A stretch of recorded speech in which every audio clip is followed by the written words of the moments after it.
Bismillahirrahmanirrahim. Assalamualaikum warahmatullahi wabarakatuh. Alhamdulillahirabbil alamin. Segala puja dan puji hanya milik Allah yang maha baik, yang maha menyaksikan, yang maha mengatur segala-galanya. Tidak ada satupun yang lepas dari genggaman Allah. Tidak ada nikmat yang bisa terjadi sekecil apapun tanpa izin Allah. Tidak ada musibah yang bisa menimpa sehalus apapun tanpa izin Allah. Allah lah penguasa segala kejadian. Dialah Allah yang maha dekat. Setiap saat kita ada dalam pengawasan Allah, pengurusan Allah. Tidak bisa lari dari Allah Subhanahu wa ta'ala. Bahagialah orang-orang yang diberi nikmat yakin kepada Allah.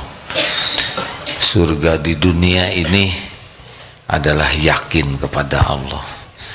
Kalau yakin kepada Allah, maka lihat dunia ini biasa-biasa saja.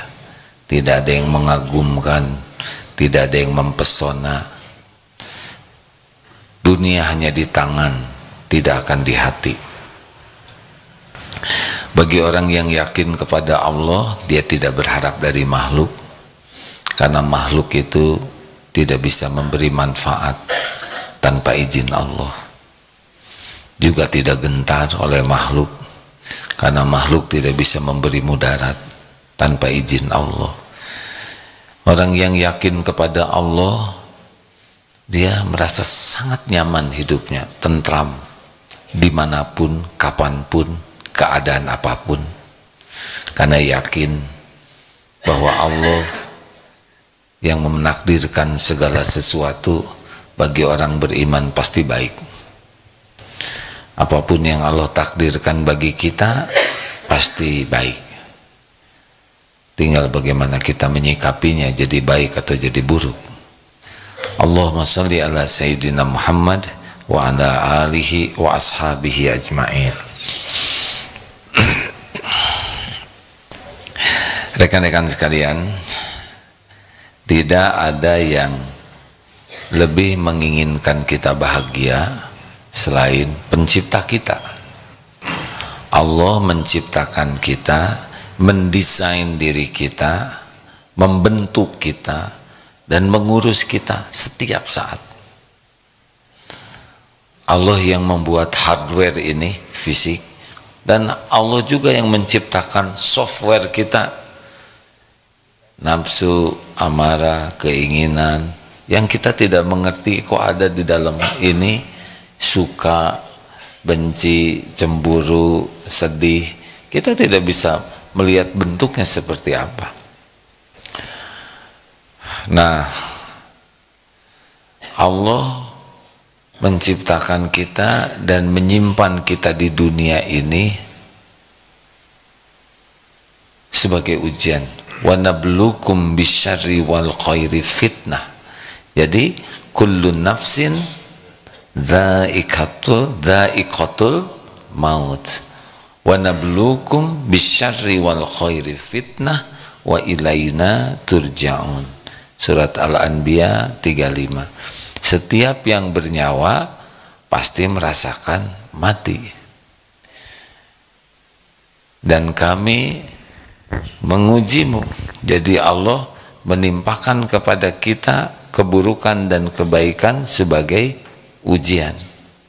Dan kepada kamilah kembalimu. Kita kembali ke Allah. Jadi sekali lagi kita harus jelas sekali. Kita hamba Allah, ciptaan Allah, milik Allah, diurus oleh Allah setiap saat, ditakdirkan ada di dunia ini sebentar. Dunia ini huwallazi khalaqalakum ma fil ardi jami'a. Dunia ini pelayan kita dalam mengabdi ke Allah. Jadi harta, gelar, pangkat, jabatan, kedudukan, popularitas, apalah tetek bengek duniawi ini adalah pelayan kita. Jadi dunia ini hanya mampir, bukan di sini tempat tinggal kita. Nenek moyangku seorang bukan pelaut, ahli sorga. Nenek moyang kita, Nabi Adam, Siti Hawa, asalnya dari sorga. Ada satu episode sehingga mampir di dunia, turun-temurun lahirlah kita, tapi nanti pulang. Dunia hanya mampir. Jadi dunia ini hanya mampir. Dunia ini mampir. Kalau kita meninggal, tidak bisa dibawa kemana-mana. Lihat, apa orang yang punya harta meninggal dibawa? Enggak bisa. Raja-raja itu semua meninggal. Dan yang dapat kekayaan, kedudukan, yang dapat gelar, semuanya dari Allah. Yang menentukan Allah. Si ini jadi presiden, si ini jadi kaya, si ini sedang, si ini pas-pasan, ini wajahnya begini. Semuanya Allah yang menentukan sebagai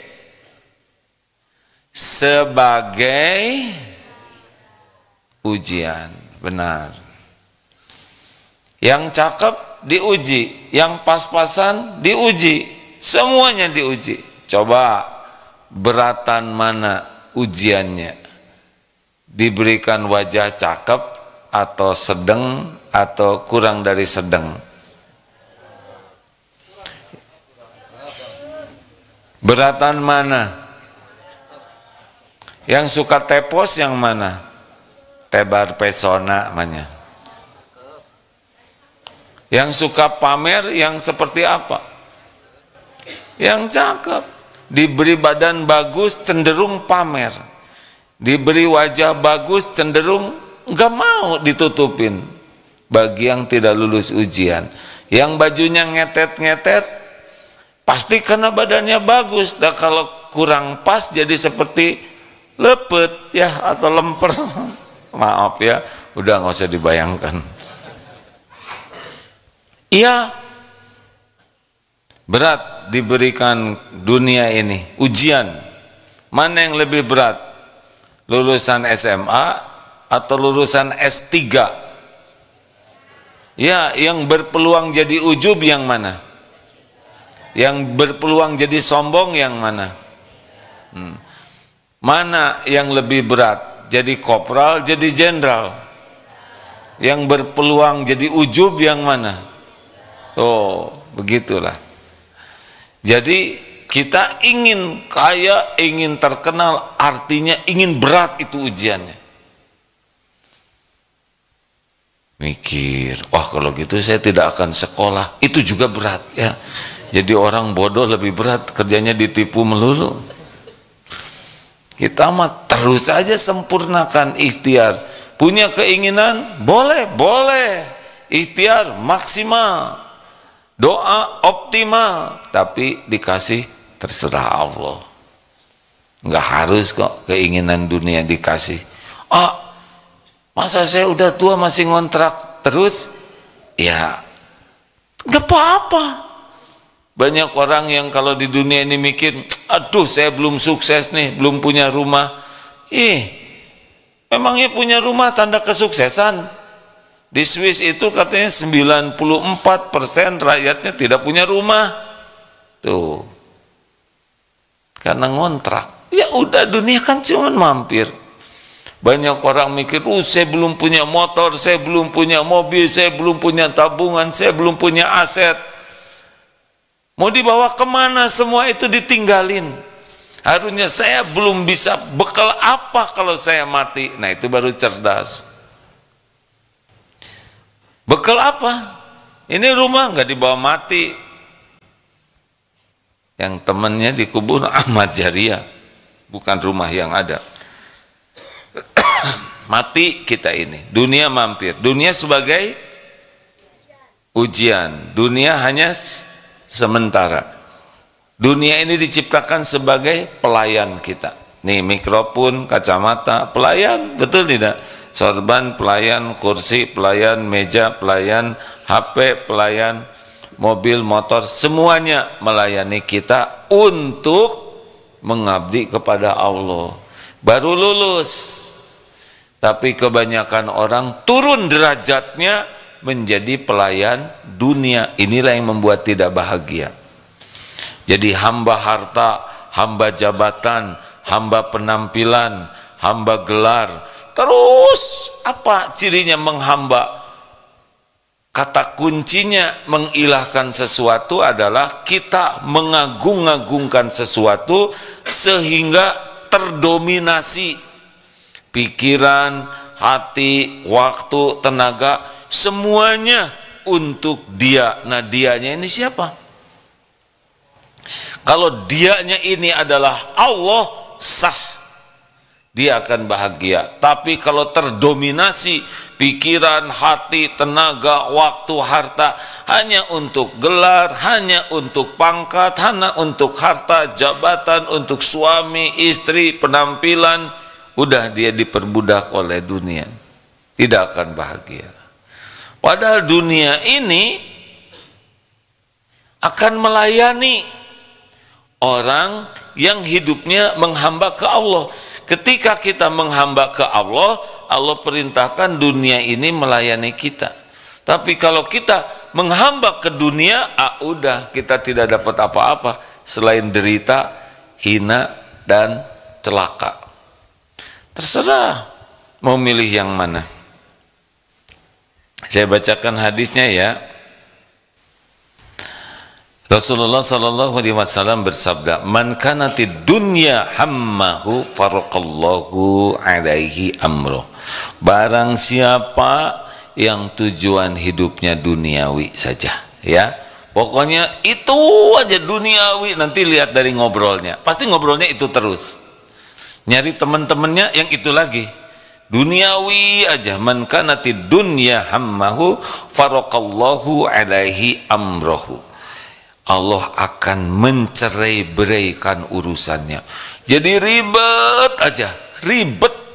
Namanya RTH, ribet tiada henti. Baru ngarang kata hadirin yang. Pokoknya urusan aja. Jadi mau makan, coba dong diselesaikan masalah ini.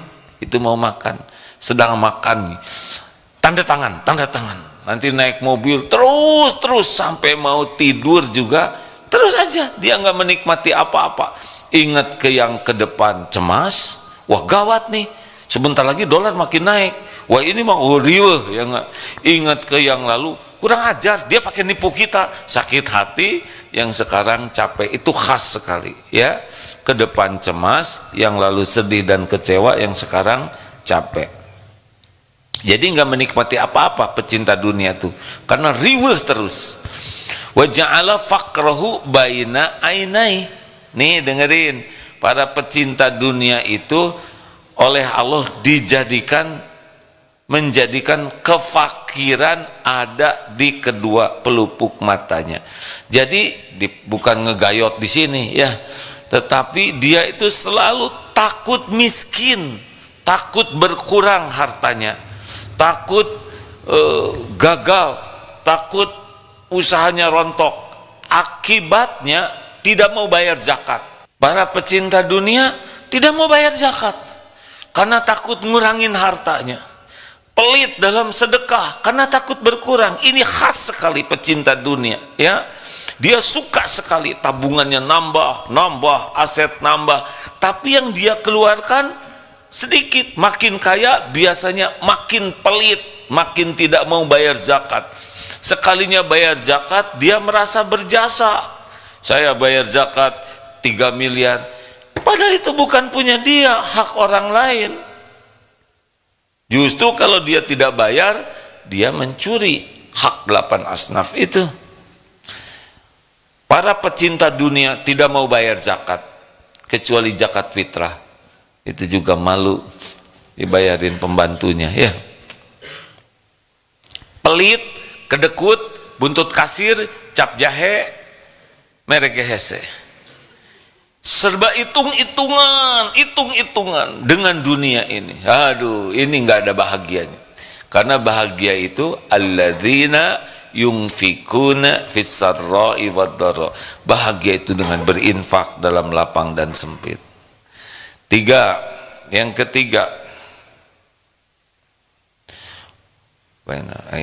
walam yatihi minad dunya illa ma kutibalah, dan tiadalah ia mendapatkan dunia kecuali menurut apa yang telah ditetapkan Allah baginya. Memang kalau si fulan bekal dapat segini, dia akan ketemu. Bedanya para pecinta dunia itu pakai capek, pakai ribet, pakai cemas, pakai galau, pakai letih, habis waktunya, nggak ada waktu buat ibadah, nggak ada waktu buat tenang, nggak ada waktu yang benar buat keluarga, ribet aja begitu.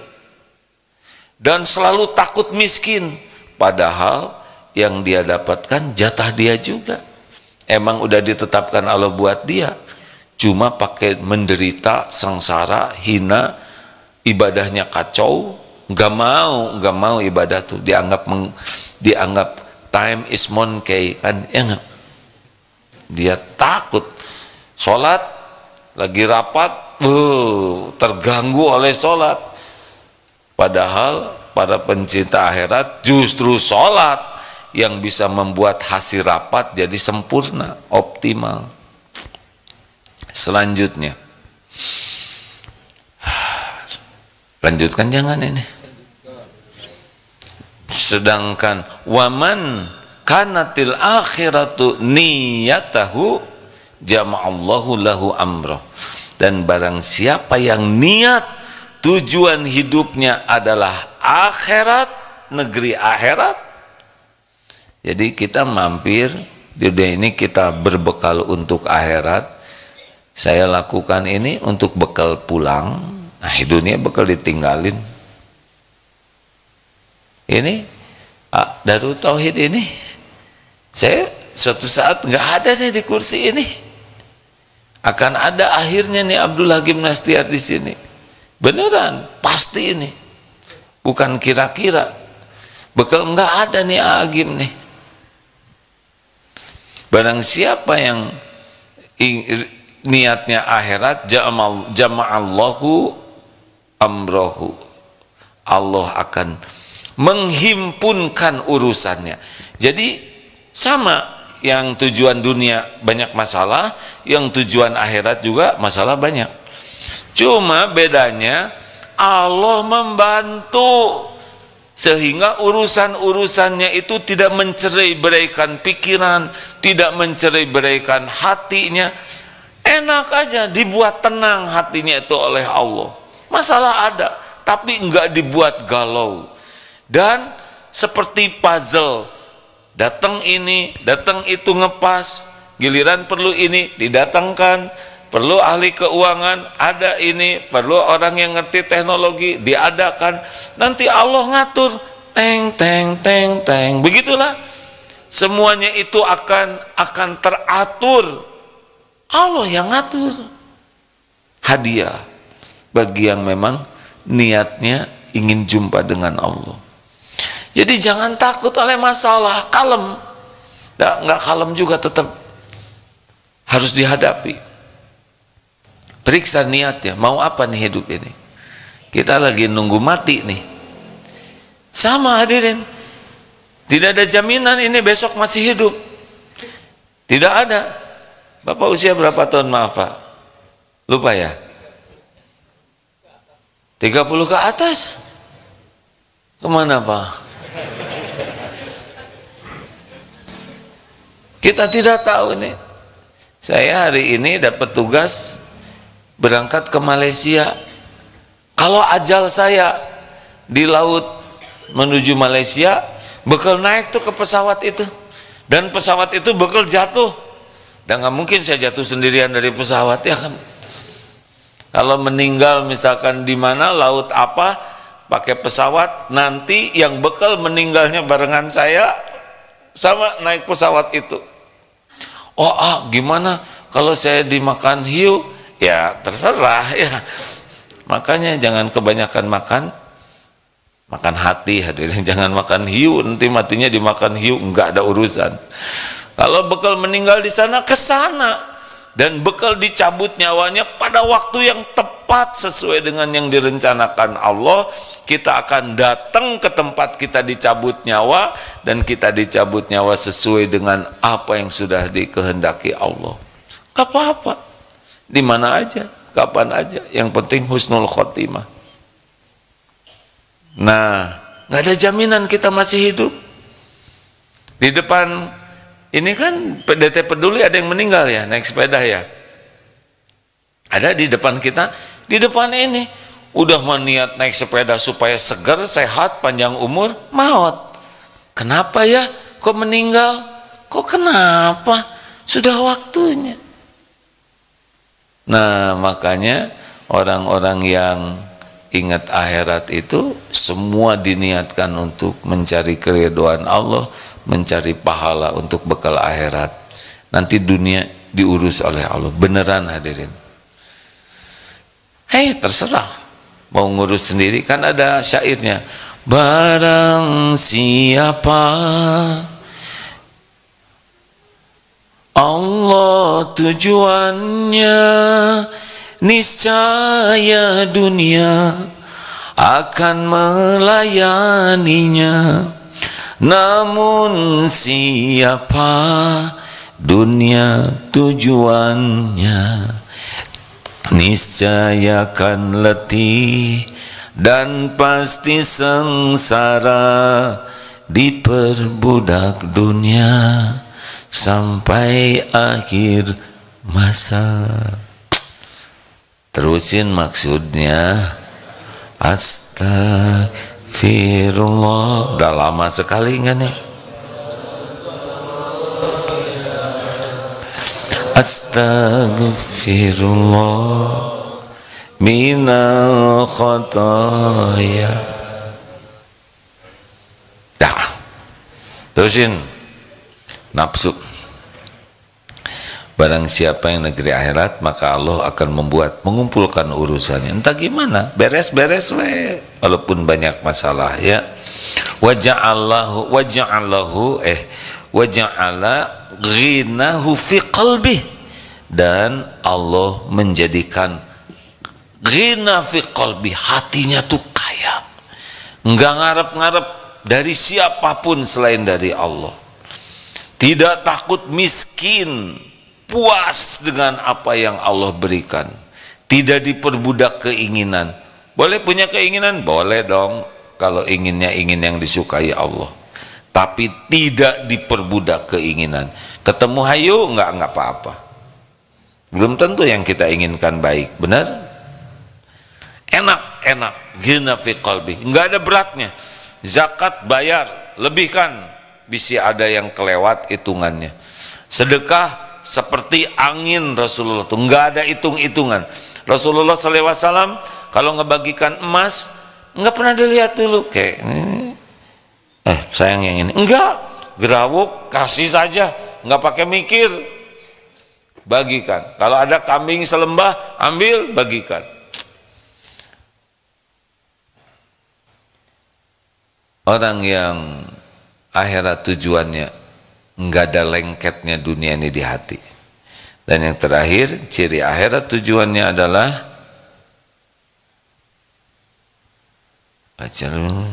wa atathu dunya wa hiya raghimah. Oh, dan dunia akan mendatanginya dalam keadaan hina.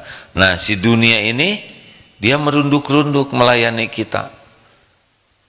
Benar-benar dunia tuh nanti ngejar kita, melayani lah. Ya melayani kita. Dunianya nanti datang ke kita. Silakan pilih mau yang mana? Mau ribet? Mau stres? Kalau mau, jadikan Allah tujuan kita, akhirat tujuan kita. Dunia cuman mampir. Ayo kita berikan all out. Dalilnya kan ihris ala ma yanfa'uk. All out lah. Maksimalkan apa-apa yang bermanfaat bagimu. Ihris ala ma yanfa'uka. Bersungguh-sungguhlah dengan apa-apa yang bermanfaat bagimu. Wasta'in billah, dan mintalah tolong kepada Allah. Wala ta'jaz, janganlah lemah. Jadi kita emang harus dunia ini semangat terus, doa yang banyak, enggak boleh lemah. Wa in asabaka syai'un fala taqul law anni fa'atu kana kada wa kada. Dan jika menimpa kepadamu sesuatu, janganlah engkau mengatakan, duh, harusnya kalau gini akan begini nih. Tidak boleh. Fala taqul walakin kul qaddarullah wa ma syaa fa'al. Melainkan katakan, ini sudah takdir Allah. Allah berbuat apa yang dikehendakinya. Fa innallahu taftahu amala syaitan. Karena perkataan seandainya membuka pintu tipu daya setan. Nah, nasi jadi bubur, coba kalau tadi airnya nggak kebanyakan, udah jelas kebanyakan, ya terima, sambil jadikan bubur ayam spesial. Cari cakwe, ayam, kacang polong, kerupuk, kecap, seledri, bawang goreng. Sakit gigi, ridho, sambil pergi ke dokter gigi. Sesampainya di dokter gigi ada tulisan, maaf, hari ini dokter tidak praktek karena sama seperti saudara sedang sakit gigi. Gimana?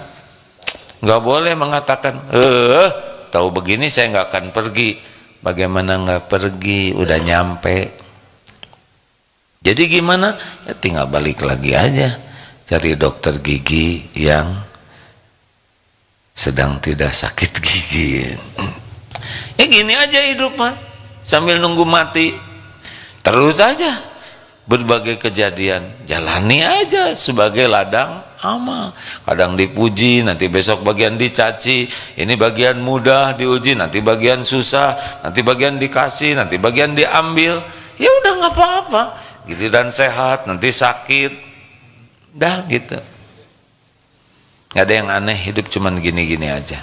Yang aneh tuh kita nggak ngerti-ngerti karena nggak belajar dan tidak menafakuri.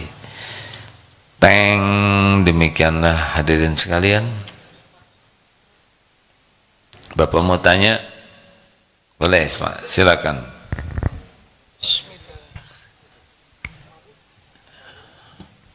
Oh, pakai malu.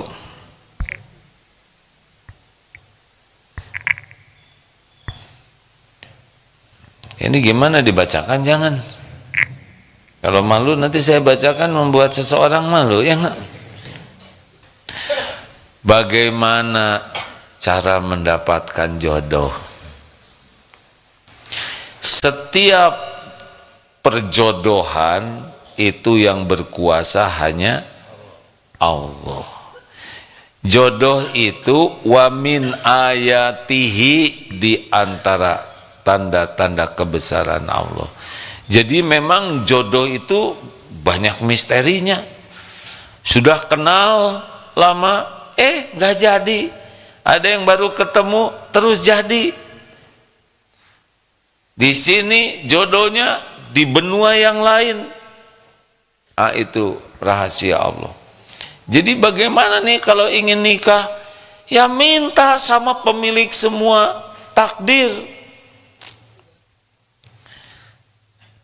Saya sudah minta, saya bahkan sudah tahajud. Pertanyaannya, tahajudnya khusyuk tidak? Kan ada yang sudah merasa beramal. Apa sih penghalangnya?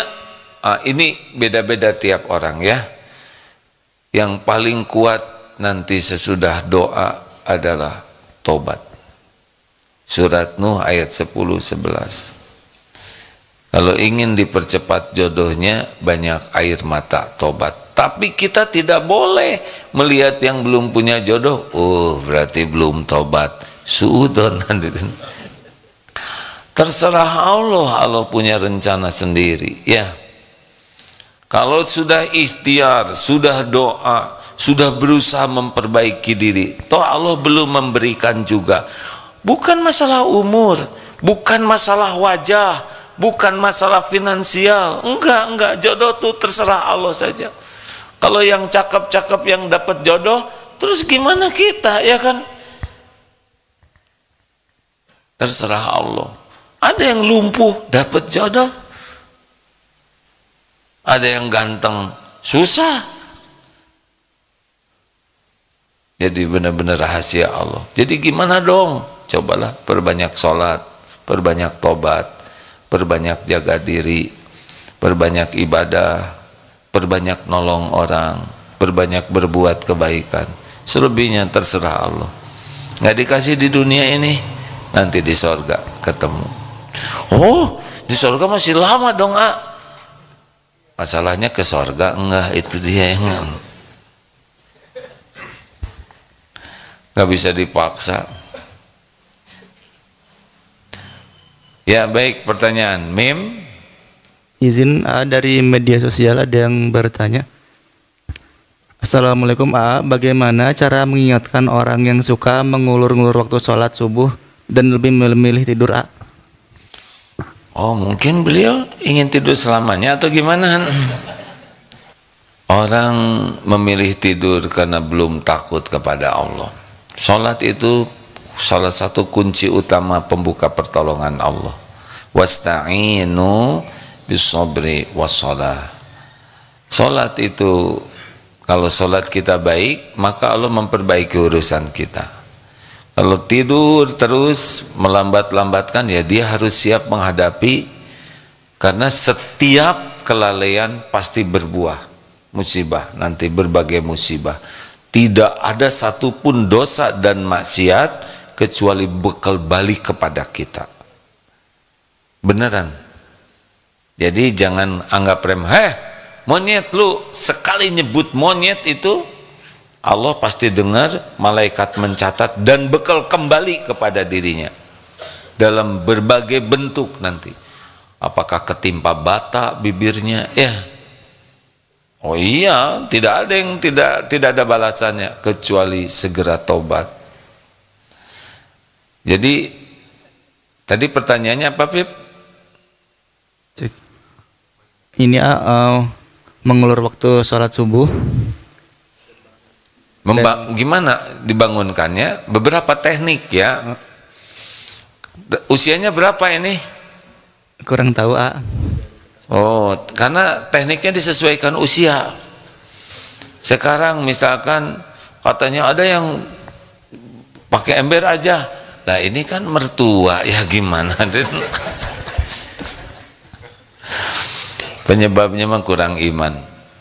Kalau imannya kuat, pasti ingin sholat berjamaah di masjid. Walaupun dingin, walaupun jauh, dia akan kejar. Karena sholat subuh berjamaah pahalanya sepanjang malam dianggap sholat terus menerus. Orang tua ada yang suka tega ke anaknya. Duh, kalau dibangunin kasihan dia lagi nyenyak. Coba kalau ada kebakaran, anak lagi tidur, kasihan, lagi nyenyak ya. Gosong lah. Bangunkan. Ini Zain terkecil. Zain senang ke masjid subuh-subuh gini, nggak ngantuk nak? Alhamdulillah. Lanjut pertanyaan selanjutnya. Cek. Baik, izin dari medsos, ada yang bertanya lagi. Katanya jodoh itu cerminan diri. Saya menjaga diri dari pacaran sebelum menikah, tapi setelah menikah suami dulunya malah pernah pacaran. Itu bagaimana apakah termasuk ujian? Dikasih jodoh masih rewel. Mana ada jodoh sempurna? Mungkin suaminya dulu pacaran, tapi sesudah itu tobat nasuha, lebih bersih karena dia tobatnya mati-matian. Ini ada yang enggak pacaran, merasa suci, merasa mulia, malah jadi ujub. Gitu. Kalau udah nikah perlu nanya enggak? Bu, kamu dulu punya pacar enggak? Mau ngapain? Cari penyakit yang lalu sudah berlalu. Enggak boleh tanya-tanya. Dan kalau perlu enggak usah jawab juga. Udahlah Pak. nggak usah yang itu. Kan nikahnya juga sekarang, bukan dulu, ya kan? Jangan suka ngungkit-ngungkit, nggak boleh. Begitu, Pip. Ini Apip juga ganteng, tinggi, baik, kalem, tapi tetap dalam pencarian. Cik atau jamaah, Apip nih, sobat saya dengan Apip, saya tahu Apip dari kecil, bareng terus, sampai sekarang udah, karena Apip belum ingin bersegera nikah, syariatnya mau berbakti ke orang tuanya, ke ibunya. Tapi sudah waktunya, Pip. Apip, cobalah akhwat. Nanti saya ikut ngemodalin lah. Untuk maharnya, Pip, nanti dari AA lah, cincin dari besi itu, Pip.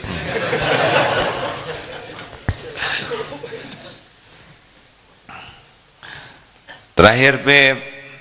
Dari masjid ada yang mau nanya tidak?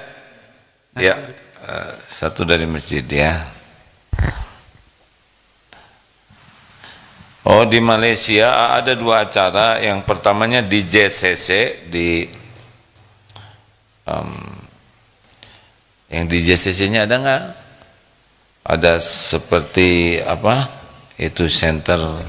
Dan hari Sabtu dan hari Ahad pagi di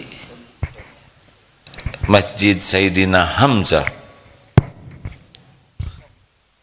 di Kuala Lumpur. Bismillahirrahmanirrahim. Silakan, Pak. Assalamualaikum warahmatullahi wabarakatuh. Waalaikumsalam warahmatullahi wabarakatuh. Izin nanya, memang kita sebagai manusia hidup di dunia ini hanya sementara, berharap memang kepada Allah. Jadi seketika memang di akhir-akhir ini memang banyak ujian yang saya rasakan. Oh iya? Iya, luar biasa gitu. Sampai saya juga tidak tahu pada saat malam Senin kalau nggak salah, entah itu dari mana, ketika waktu saya sholat Isya, memang dari takbir Allahu Akbar sampai ketika saya sujud dan berdoa, berlinang air mata saya. Tidak tahu kenapa sampai kayak ketika sholat itu semua gambaran dosa yang saya lakukan di dunia selama ini terbayangkan, sampai saya nangis luar biasa, sampai sejadah juga basah.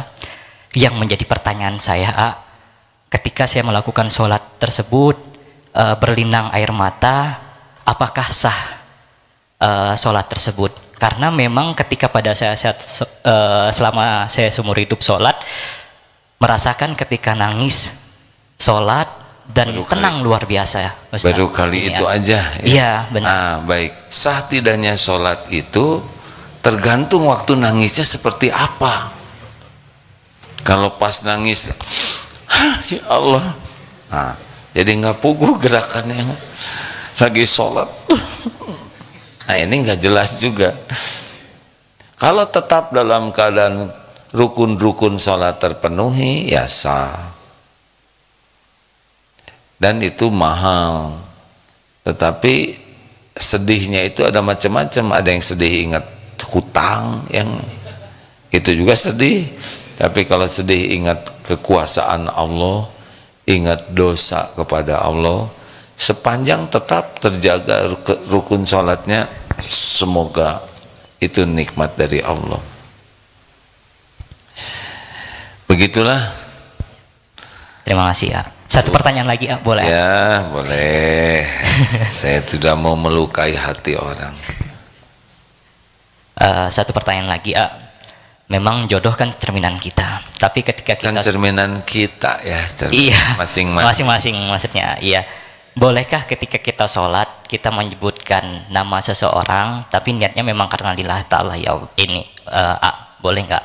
Oh, gimana nih? Terima kasih. Walabdolin fulana. Kapan nyebutnya? Mau disebutnya kapan? Sujud terakhir. Gimana tuh, saya nggak kebayang. Saya menyebut nama takut ada orangnya, jadi nggak enak, ya kan? Fulana. Nggak usah lah, nggak enak nyebut-nyebut nama gitu. Gimana kalau itu istri orang? Istiqoroh lah, nggak usah maksa ke Allah. Ini juga dalam penantian ya, udah nggak usah maksa, kan belum tentu yang terbaik. Gini, kalau suka ke seseorang dan belum nikah, itu belum tahu aslinya. Semuanya jadi indah, disebut adanya nama Suan Geder begitu ya nggak? Ada yang mirip aja namanya sudah berefek itu. Misalkan naksir ke Teti, terus ada yang Neng Tet misalkan, ngekebek gitu. Repot lah jatuh cinta tuh, padahal belum tentu jodohnya. Makanya istiqoroh ya kalau baik. Kalau udah cinta mah udah ketutup aja semua kekurangan, kan belum tahu bau keteknya seperti apa ya nggak, belum tahu. Makanya minta ke Allah yang maha tahu, jangan nyari yang sempurna, dan nggak akan ada. Kelebihan dan kekurangan ladang amal, gitu deh. Ini sama-sama dalam penantian, salaman ya pakai salaman segala. Udah nggak apa-apa, Allah juga tahu kok ya. Terima kasih hadirin sekalian. Terima kasih Bapak Ibu yang baik, mohon doa agar bisa menyempurnakan Ramadan ini. Ingat ya, setiap detiknya Ramadan ini istimewa, jangan diisi kecuali yang istimewa. Insya Allah kita akan jadi manusia yang diistimewakan oleh Allah. Jauhi segala kemaksiatan, jauhi segala kesia-siaan. Allah menginginkan setiap waktu kita hanya jadi kebaikan, karena kebaikanlah yang membuat kita bahagia, mulia dan selamat. Innallaha yuhibbul muhsinin. Kita akhiri doa akhir majlis. Subhanakallahumma bihamdik, asyhadu alla ilaha illa anta, astaghfiruka wa atubu ilaik. Assalamualaikum warahmatullahi wabarakatuh.